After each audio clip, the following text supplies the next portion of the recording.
GM Farcaster. It is Tuesday, April 23rd. I had to double check. You are here with Adrian and Anish Prof for 21 minutes of Farcaster News-ish to start your day. And we have two very special guests. And I need to, I just realized the GM Farcaster thing is hiding Cameron's name. So we got to get rid of that. We have Grin and Cameron here with us. Cameron's on the fly. So he looks just like his PFP. It's so weird. Most people don't. It looks just I didn't know like Cameron was full and on. He's full on now. Yeah, that's true. No one ever sees him on camera. He's very, very private that way. So we're so excited. We're going to chat about last year's FarCon, and then we'll roll into a few announcements and fun things at the end of the show. But we want to start with just kind of reliving what happened last year as we roll into this new one coming up this year. And I want to start with, hold on one second. This was the official announcement last year of FarCon. And it does say, you asked for it, you got it. Announcing FarCon, the unauthorized Farcaster conference, TLDR, 100 of us together for a weekend in Boston this summer. Deets below. And then what? A weekend with your favorite casters. Meet your mutuals, hack on stuff, just vibe, learn from each other, enjoy the city. Agenda is open. We want to co-create this with you. Who's behind this? Grin, Cameron, and all of you. FarCon is an unconference, sufficiently decentralized. It'll be whatever you make of it. Success is largely up to you. We provide the container, the space, some food, lodging, general coordination. You fill it in with your presence, ideas, and energy. And I want to dive into how this all came together. Where did the idea come from? And how did you go about organizing this? And it actually ended up being a little bit smaller, right? I think it ended up having like 70 in the end. But Grin or Cameron, whoever wants to start this off, how did this idea come to you and then like develop into what it became? Well, I mean, I think if I recall correctly, Grin, you were the one that was the impetus of pretty much the, hey, we should do this, right? Yeah, we were just talking about this before the show. I think you were on a plane or maybe at an airport, and you casted something like, I haven't slept in forever. I'm like 2 beers in, and I was like, oh, this is a great time. I have this idea. We should talk about this idea. And do you remember this? What happened? I remember us having the conversation, but not the context of it. Okay. Yeah, it was something like that. And I was like, hey, I have a wild and crazy idea to pitch you. And you were like, yeah, let's talk about it. And then we talked about doing FarCon. We talked about how it would be great if all our friends came to us because people don't come to Boston that often. Yes. And then you were like, yeah, I'm in, let's do it. And then we did it. Yeah. I mean, the magic of like decentralization is we actually don't know how many people came to the first FarCon. Yeah, that's true. Somewhere between 60 and 90. Somewhere in that ballpark. Yeah. I thought it was about 70. I always say Yeah. 70-ish. It was around there. Yeah. Yeah, it was cozy. It was a nice little cozy unconference. And what's really funny is when I hear people talking about today, like the one coming up next week, and they keep sending messages to Dan, or you'll see them ask him questions. So they're like, you guys really don't get this. You're really not quite getting this, how this works. Yeah, I mean, I can only imagine the admin confusion for the next one. It's gonna be insane. Absolutely. Yeah. Absolutely. So when you're kind of planning this out, get this spot. It's a beautiful like location, has a nice little outside area, all these things. And then you start thinking about programming. So how did you come up with some of those ideas, and talk a little bit about what went down in terms of lightning talks and things like that, and how you pulled those ideas together? I mean, to be honest, like before we even got to the programming portion, there was like a big, I would say a pretty harrowing journey of like getting people to believe that it was going to happen. Talk a little bit about that. So what did you have to do to kind of get people on board and actually make this happen, come together, fund it? How did you fund it? I know Well, the answers, but I want to Yeah, hear yeah, yeah. from you guys. I mean, so we basically made FarCon like as a bet, right? Because we did all the good founder stuff and did user interviews and figured out what people thought they might pay for it, and then we launched at like a roughly, I still think, reasonable price point, and it just like fully flopped. I think like Jamie Hoffman and like a couple other people actually bought tickets, but like nobody else did. But Grin, what do you remember about that? Like, I think it was a 48-hour period where we like relaunched everything. Yeah, I remember feeling really shitty about it. And but also I remember, so we launched it kind of in the morning and nobody bought tickets for a while. And then I think we got on a call, it was either that night or like the next day, and both of us were both like, man, that really sucks. And at the same time, like, we know people want this. Maybe they don't want exactly what we're doing, maybe they don't want it at this price, maybe they don't want it in this location, but we know people want it. So let's get over how shitty it feels and figure out how we're going to continue to try and make it happen. Which was really cool for me to like, I didn't know Cameron that well before we were doing this, and he didn't know me. And so knowing that we were like in this together, even though it felt like, we just got up and got punched in the face, was really cool. And actually big props to Cameron. So at the time I was like, well, people don't want to come to Boston, we should try and move it to LA. And Cameron was like, well, maybe that's not it. Maybe it's more about how much money or whatever. And so first, let's see if we can just drop ticket prices. And so that's what we did. And he announced it like the next day or the day after. He was like, man, that really sucks. Like, we want your feedback. He wrote a really nice post about it.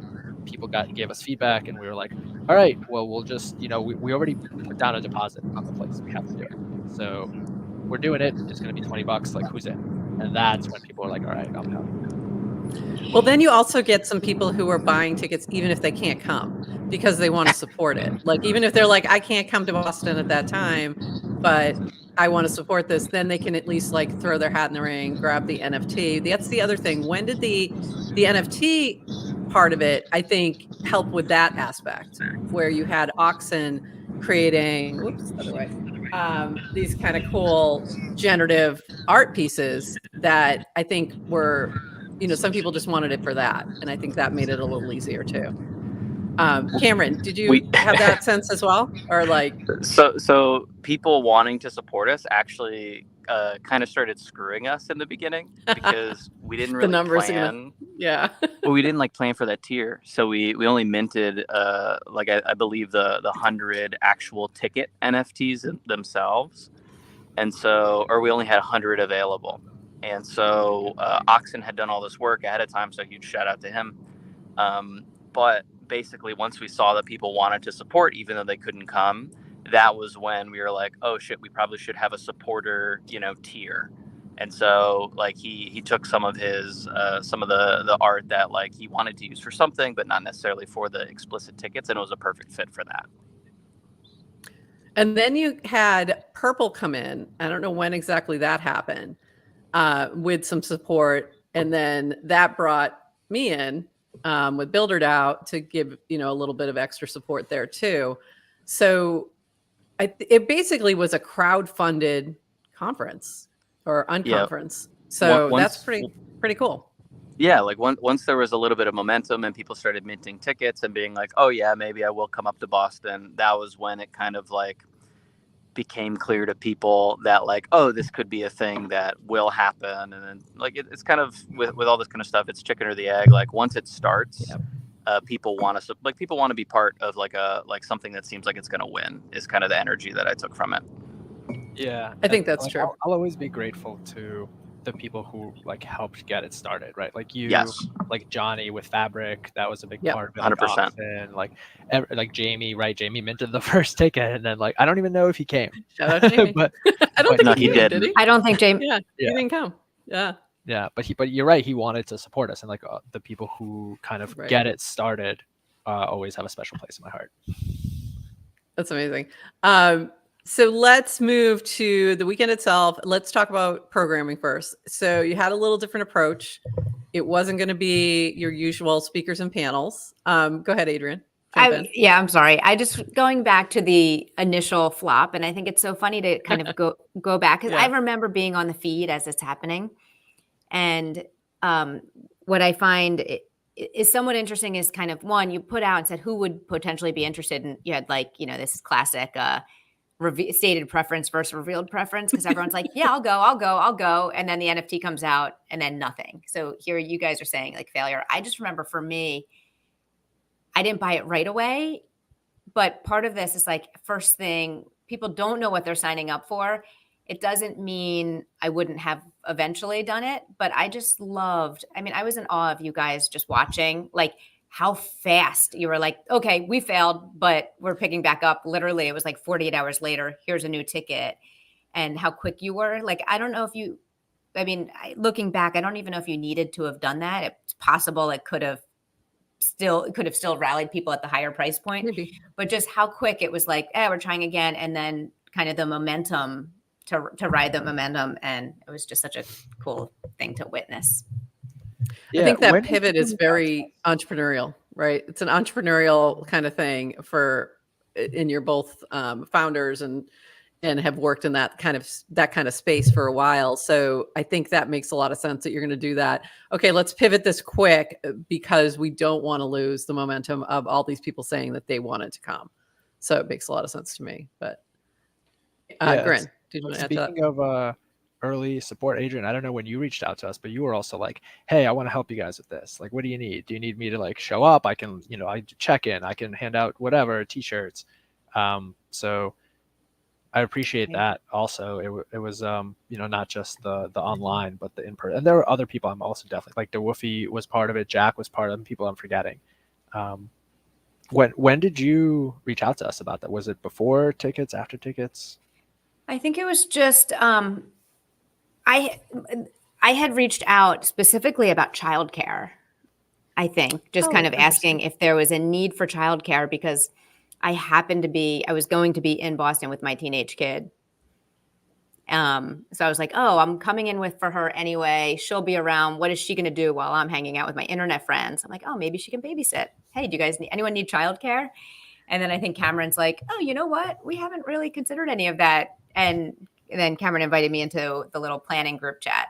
And then, but I think some people, it's just if you understand the permissionless nature of things, it's like, how can you kind of jump in, offer help, right, but not push yourself, not force yourself in places, but be willing to help it was right. Yeah, for sure. And I remember seeing you at the, greeting and helping and checking people in and things like that. And that's, I think, when I first met you in the, but we'll get to that part. I was handing out swag.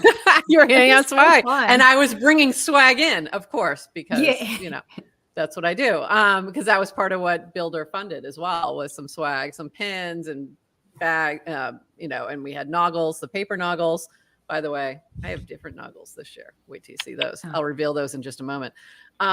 So let's jump to lightning talks, panels, thinking about programming. What is this going to look like? And you were really thinking about it as an unconference. We don't want this to be the typical, people pay to be a speaker and the only people in the room are speakers and that kind of thing. So like we see at some of these other larger ones.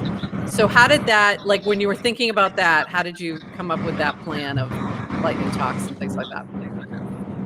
On my end, like, I don't think, like, I'm going to remember this for forever, but Grin was basically just like, hey, no matter what we do, like, what people want is to hang out with each other, with other Farcasters.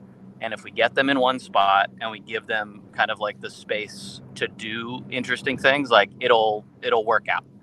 And that's not really my like approach or like style for making things happen. But like Grin has been doing these events for a minute, and like that's kind of like the overarching philosophy that I tried to embrace from Grin with all of the planning.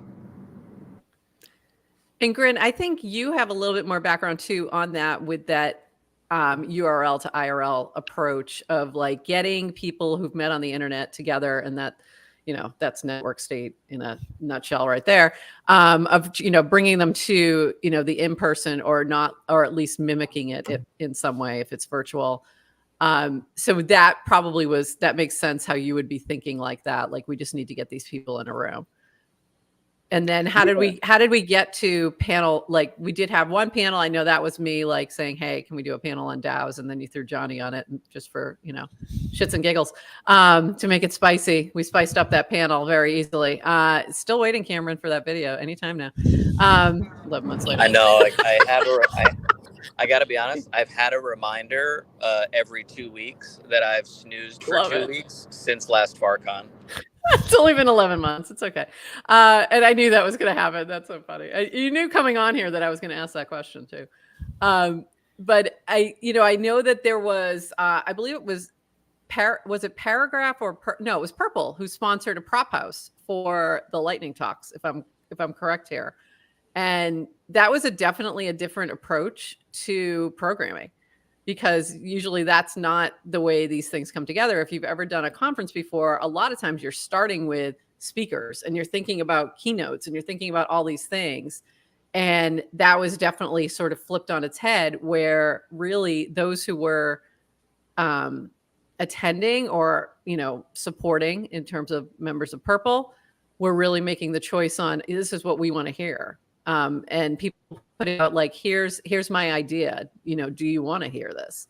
And I think that was a very different approach to this. So can you talk a little bit about that decision and how that came about? And then let's talk a little bit about some of those talks as well.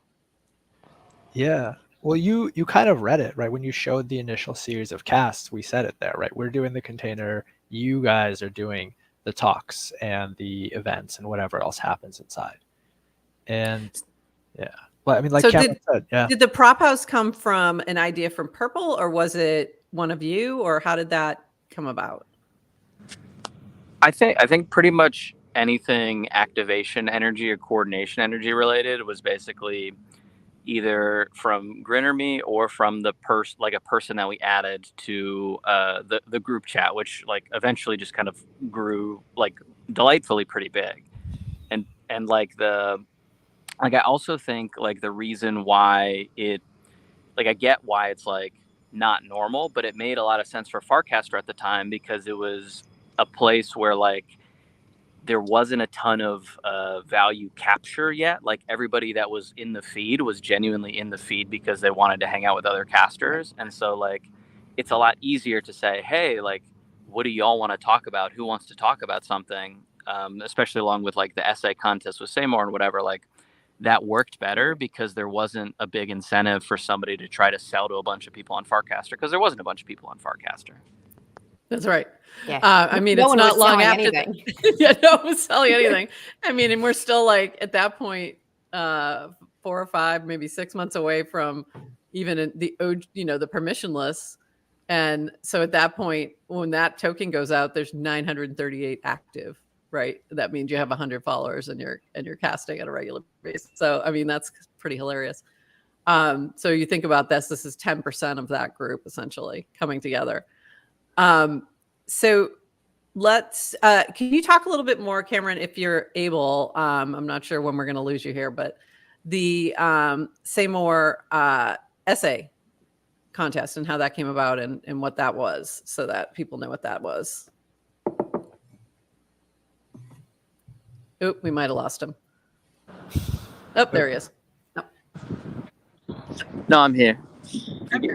Can you? Awesome. So the essay contest is really a. Oh, can you hear me? Yep. Go ahead.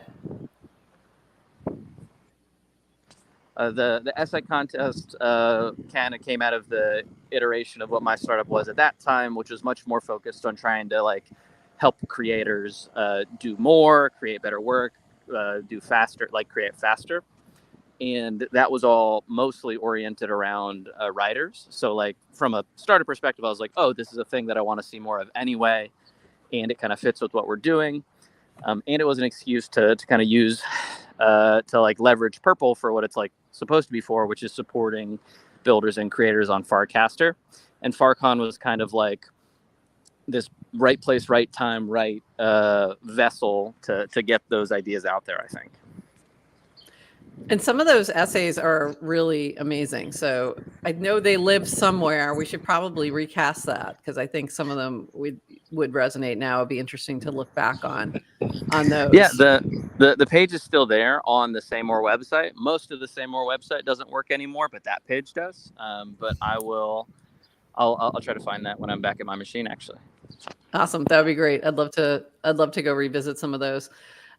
So then we had some amazing lightning talks. So for me, the ones that I remember to this day in this moment right now, I obviously remember, Dan talking. I remember the purple jacket from Les, and the Rish's talk, which was like 5 different things in one. And it was amazing. And I was just like, who is this guy? And like, can I live in his brain for a minute? Because this is incredible. And this is Rich from Nanar. And he was like, that was just launching and he was just leaving Coinbase and Base wasn't out yet. Let's remember that for a moment. So he was talking about Base that was launching a couple months later. So that was amazing. So all these things. And then I remember, of course, Adrian's Senius talk was the one that like I think about probably most often. Yeah, my favorite out of the whole essay contest for sure. Yeah, so that to me was amazing. So that's really nice to hear. So Adrian, do you want to talk about like that real quick about like how that idea came to you and then what you're doing this year too? Like we can talk on that just real quick. Sure. So I came into Farcaster and I kind of felt like I'm a rando. I wasn't deep into crypto, wasn't a developer, wasn't like, don't even ask how I found here. But then I came in and I just kind of found my people and found my space and was just so incredibly energized by builder energy. Like everyone, now I'm building things. I was building a company and writing and blogging and things, but you didn't necessarily have to be in this kind of crypto cult to get energy and bounce. So it's like everyone you're meeting are building something. Everyone was so quick to collaborate, help people out, jump onto Zooms. And it was a really, really special place and very, very much permissionless. So I was able to kind of come in with, like, again, kind of feeling like a complete outsider, but kind of break in and what I call infiltrate the Senius. And I had, it wasn't the first Senius I had infiltrated. So I was just recognizing patterns. And if you haven't read my blog or talk, and if you'll at FarCon, I'm going to do a follow-up Senius talk. But the idea of Senius is it's communal genius. So it throws out the idea of lone geniuses. So even Farcaster is not Dan Romero, who lives, in Antarctica by himself with an idea for a decentralized social network, and he's the only genius. It's lots of people working on kind of maybe things that are somewhat tangential, but within a scene, and the entire scene buoys everybody up, and kind of it's a explosion of creativity, an explosion of innovation, and I just felt like that's what early Farcaster felt like. So yeah, Yeah, I think it was I had never heard of the term. I had never thought about it. And then as soon as you sort of pulled those concepts together for me between the essay and the lightning talk, I was like, wow, okay, I see this fully and I want to be a part of the scene, the Senius. So it's something that's resonated. I think about it all the time. It always pops back into my head. And I'm really looking forward to sort of the follow-up on that. I think that's going to be really interesting. And then, for me, like obviously the DAO panel was big in that moment. And we had this moment where purple was splitting into purpler and there was all these like discussions about what this was supposed to Purpler. be. So purpler, remember purpler? I forgot about purpler. It had just happened. It had just happened. So I was like, and I was, because of my role in Builder and as a community resident, I was like navigating that little split there and trying to walk that line. And it was a lot of fun to do that, but and to have those conversations. So that to me was a lot of fun, but mostly like the Senius one was the one that really stuck with me. But there were so many cool things. So I love that, it was, you had this programming, but it was also short. It was bite-sized. It wasn't an hour-long panel discussion. It was, 15 minutes, boom. and then, move on. Even our panel, I think, was 20 minutes. It wasn't like we didn't, have these sort of things that drowned on. And you also had spaces where people could go and do their own thing. If they were like, I'm not really interested in this, and they could go outside and do their own thing and chat and connect. And I think for me, that was just as important, was those, the dinner afterwards where we just randomly went somewhere and talked and really connected with people. And it was very different from any other conference or networking event or anything I had been to, because you didn't start from zero. We weren't talking about the weather. We weren't talking about, it was very deep, meaningful conversations. And that to me was Farcaster in a nutshell, right? So you didn't start at zero, you started at 1 or 10 or, sometimes 90 and jumped right in. And I think that was what made it very special. And I'm really hoping that we see that again. But for me, and I've said this to both of you as a thank you multiple times, but I'm going to say it one more time while I have you in front of me. FarCon literally changed my life. Like, I switched a whole bunch of things after that experience. On the plane, I started writing again. So that happened on the plane back home. And then it turned into this idea that I had of like, well, how can I contribute to this crazy genius? And my idea was, well, I could do some sort of stream, some sort of podcast. And I was Cameron was streaming FarCon to Unlonely. And I'm like, I really should dig into that a little more. But originally I was thinking something completely different and nouns focused. And this in FarCon switched my thinking to, I want to do something about Farcaster.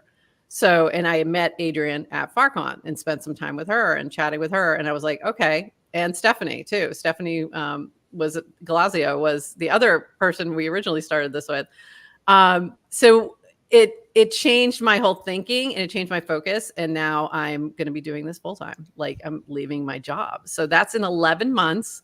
I went from like, hey, I'm going to go to this unconference in Boston, which I'm from the area. So that was the other reason it was like, oh, I want to go to Boston. So that was an easy one for me. And did you hear Mike Rainbow upending my whole entire life. Yes. Did you hear Mike Rainbow is also from wherever? Yes. Yeah, we chatted. About that. Yeah, we're all from. Yeah, it's where all the good people are from. Interesting. It's a whole scene. It's a whole scene. It's a whole thing. We're all from there. A lot of us leave because the weather sucks, but the people are amazing. So it literally, like, FarCon completely changed my life. Farcaster also is, obviously is part of that, but it really is, to me, that experience of taking what I was feeling online and experiencing it in person sort of connected all those dots and made it very real for me to realize these people are real. They're not just PFPs. They are human beings and they're real. And I needed to dive in and invest more time there. So thank you both for that. I appreciate you very much for that. And I can't wait to see both of you next week. So what, for you, thinking back, almost a year later, what has been the impact, do you think, of this first one? And also, what are you hoping to see next week from this, version 2? You called FarCon last year the beta. So now this is, now we're here, right? This is season 1 as opposed to season 0. So what are you taking from that first, and what do you hope to see next week? Yeah, I like that you call it like season 1, because my hope for all of FarCon is that it is this decentralized thing that's run by a different team every year. And so FarCon's going to be different every year. I'm hoping there's like some continuity in the spirit and in the values, but yeah, it is going to be different. It's like if a different director, directs every season of a show. And I think the shows that do this, right, and the seasons feel different. Or like if Tarantino did the first movie and then he's like, well, I'm not going to do the second one, but like Christopher Nolan wants to do it. And on the one hand, it's like, oh, holy shit, Christopher Nolan's doing it. Like, that's awesome. But on the other hand, it's not going to feel exactly like a Tarantino movie.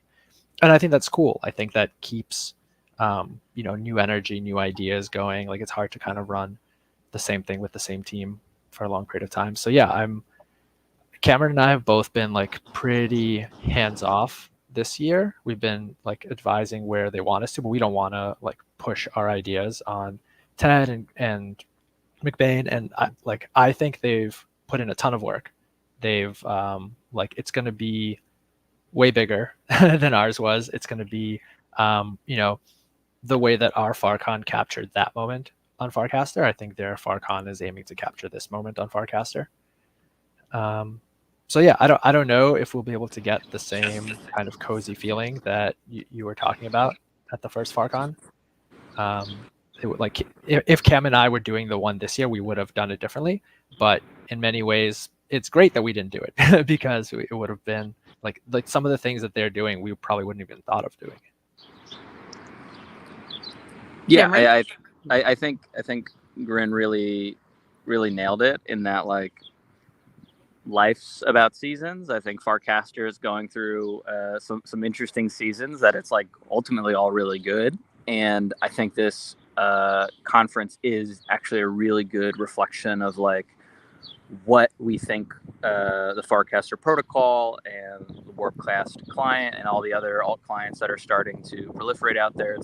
It's a really, I think, good example of what it could be in a legitimate player on the internet and kind of changing how we interact with the internet. I think the through line of the people are the most important thing, I think, is coming through. And hopefully that's the thing that goes from conference to conference, because who knows what the hype about Farcaster is going to be in 12 months and 6 months, whatever. And I don't think anyone on this call particularly cares, other than knowing it's important for the longevity of the protocol for it to be popular. But it's going to be a great opportunity to reconnect with people, meet a bunch of new people who are hyped about Farcaster, which is exciting. And I'm personally stoked to head out there. Yeah, absolutely. I think it's gonna be awesome. Like you said, right? It's just about getting if the people come together and they get to hang out with each other and they get to do stuff like go surfing, go play football with each other, listen to their friends give talks about things that they care about. I think it's gonna be awesome. Yeah, When I talked early on with the team, I talked to them and I was like, well, how can I help? I don't want to. I don't want to do the day-to-day stuff, and I want you to have the creative freedom to do what you want, but how can I help? And Graham was like, okay, well, the mission I'm giving you is to think about the future of FarCon. What is FarCon 3 and 4 and 5 going to look like? And so that's what I've been spending my time thinking about. How can we make this a thing with FarCon 10? And it's, still awesome, and people are still psyched about it.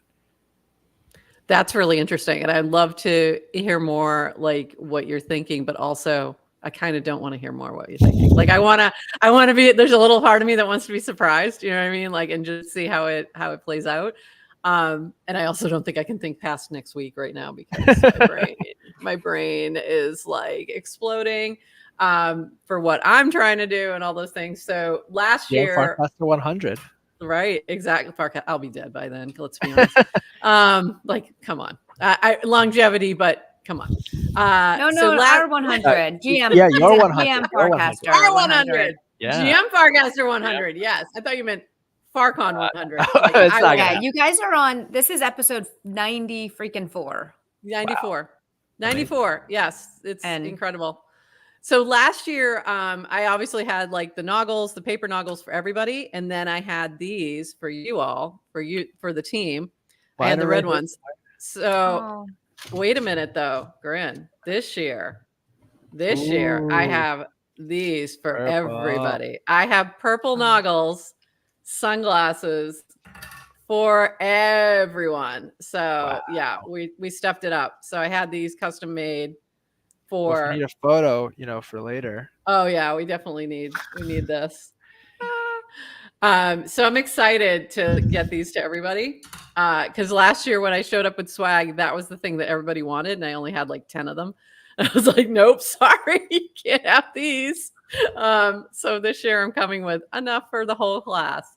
So I'm excited to do that and be there, and I'm really excited for obviously episode 100 with Dan and Barun. That's going to be amazing.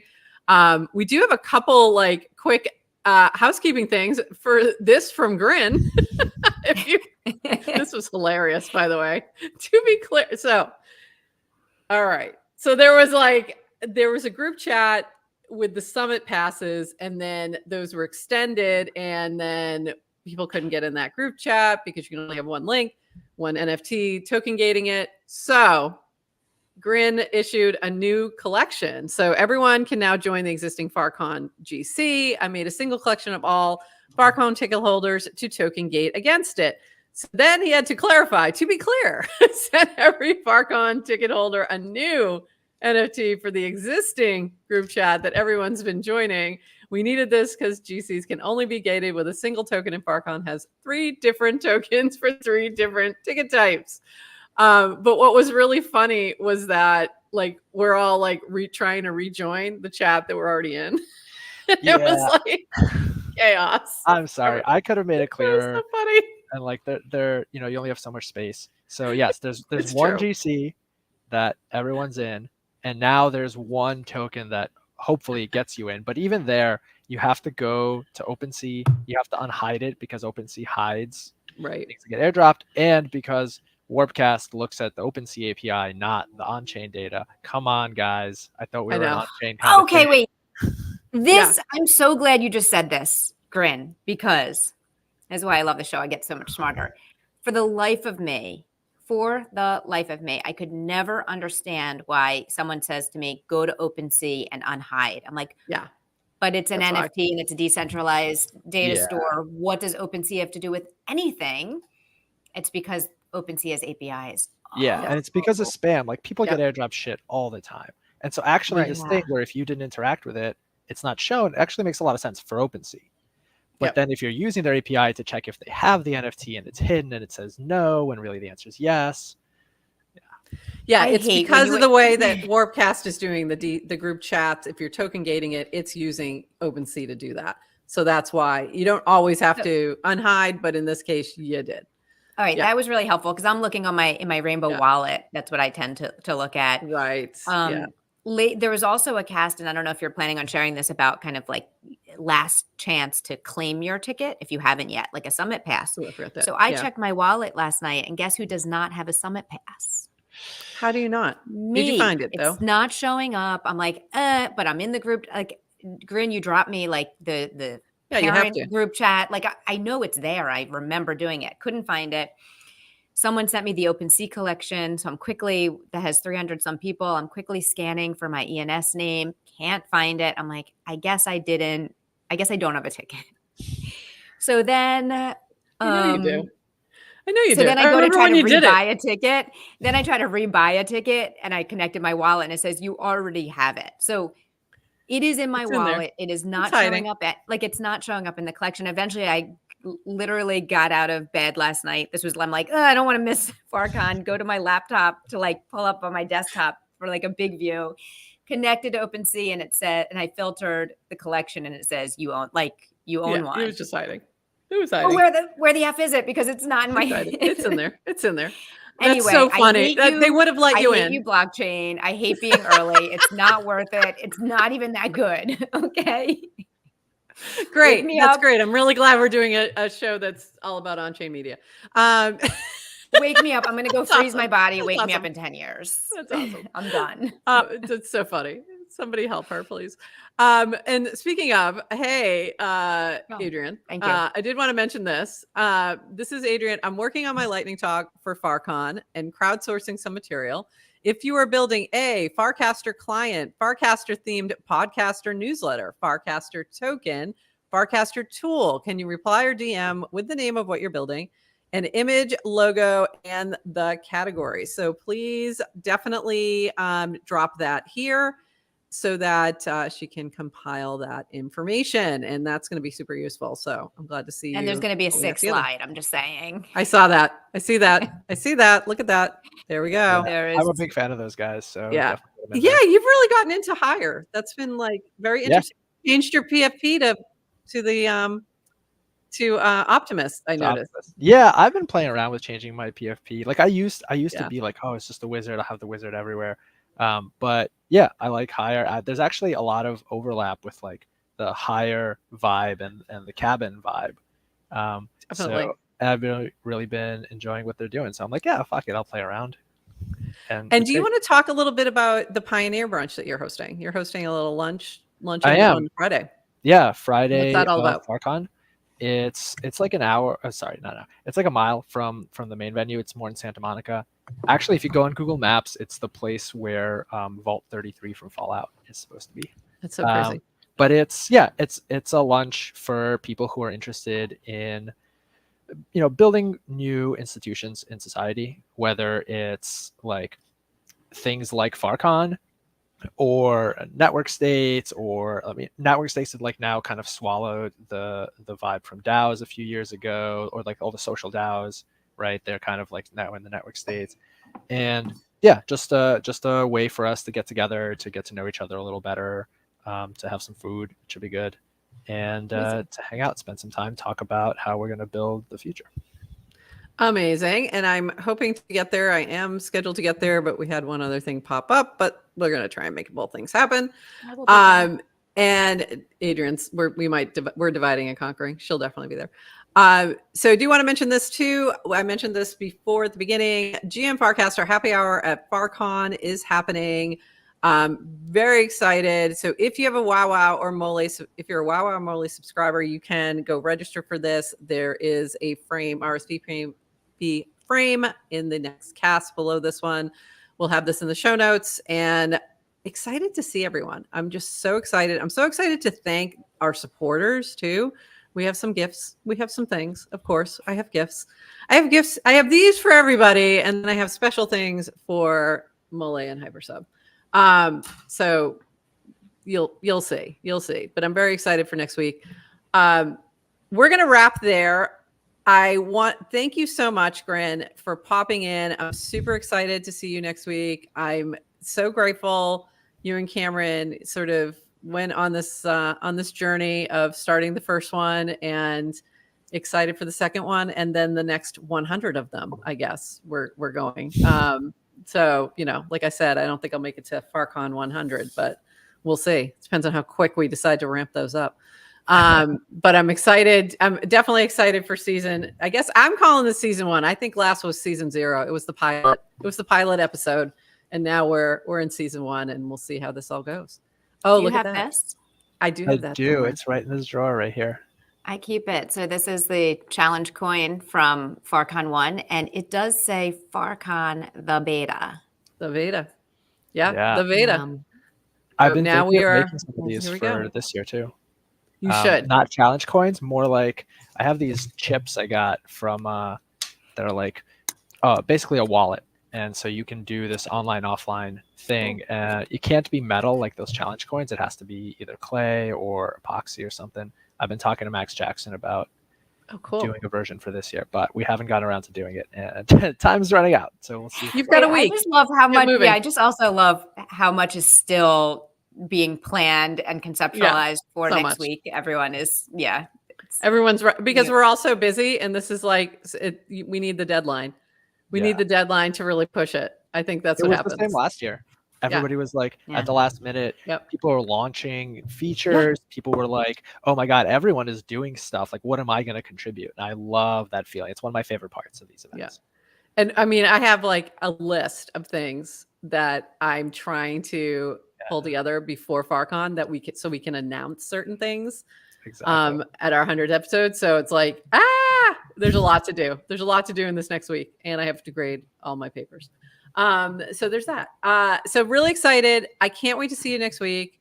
I do have one really important question for you. Are you bringing the top hat? Of course. Yeah. I also tried to get a higher hat, but I don't know if it's going to be here in time. So. Ooh, interesting. I may have. What is a higher hat? Just a cap with a logo on it? It has an arrow and it says higher. It's I think Jacopo and other people are experimenting with this open brand, headless brand thing where anybody can just make higher branded gear. Like there's people working on higher branded Air Force Ones, which is pretty cool. And so he was CC0, baby. Yeah, that's right.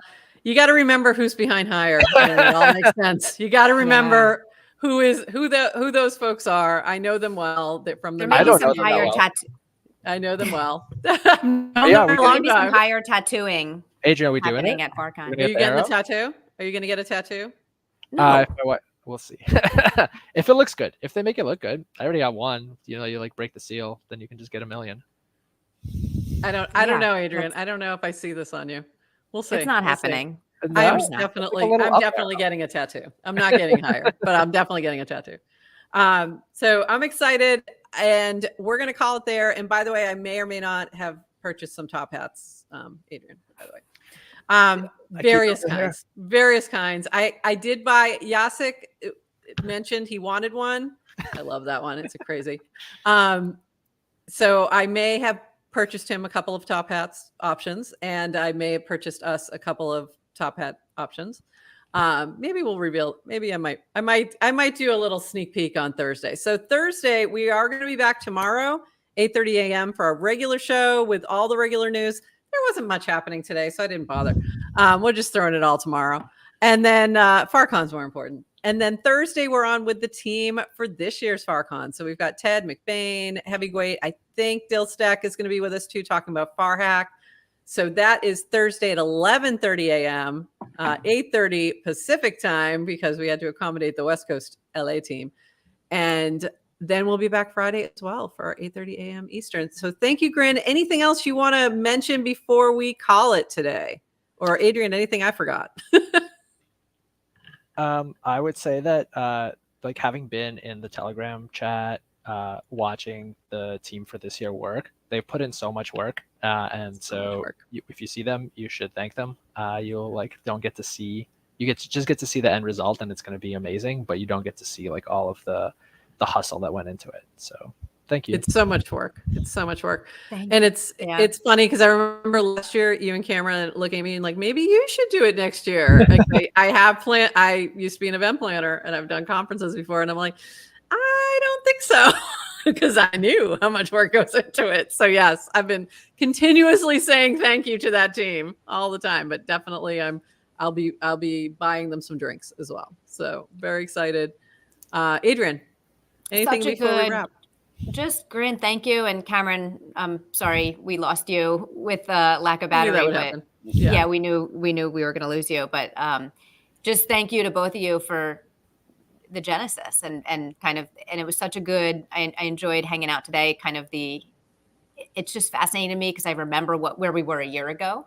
Yeah. So it's we're in such a different place. So it's really good to kind of revisit the original kind of thoughts behind FarCon, because I think it's easy to get ahead of ourselves and think like, oh, we've made it. Hey, Grin, hey, Ted, hey, McBain, like I'm just going to sit back and relax and let you give me a fantastic experience. But such a good reminder that they are organizing it, but it is still an unconference, and people who either didn't go to the first one, just really come and be ready to roll up your sleeves and put in some work to make this FarCon as good as last year's, and hopefully even as big as it gets for FarCon 100, that we don't lose that kind of the community. So yeah, I think it's, if you went, I think sorry, I was going to say, I think for FarCaster and FarCon, I think the concept of, ask not what FarCon can do for you, but ask what you can do for FarCon is a good way to go into this, of like, what are you contributing to this? Not just what are you taking from it?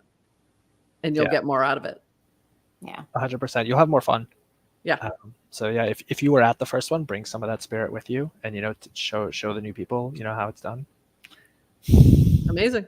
All right, and with that, we will see you tomorrow, and at 8:30 a.m. Eastern. And with that, bye-bye.